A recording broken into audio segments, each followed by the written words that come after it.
Welcome to YOUCANIC. Today here on YOUCANIC we have a 2016 Mazda CX-5.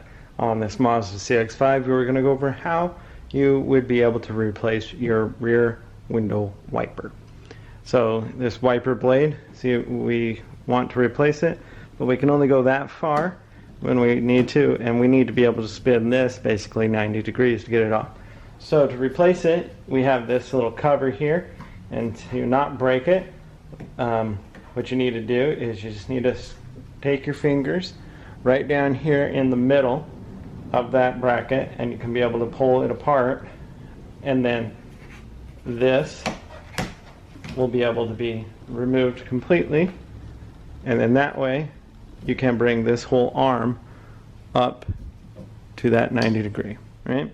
And then all you got to do is just twist this 90 degrees and it will come unhooked from the arm itself, and then be able to get a new arm. If it's a universal, you may have to change out different connectors or whatnot, but just make sure you'll get the right length and the arm for your vehicle, and then you'd be able to just line the new one back up. And then once you install, there's a little bar here. Once you install it there, then just twist it back another to lock it into place, and then we put the arm down.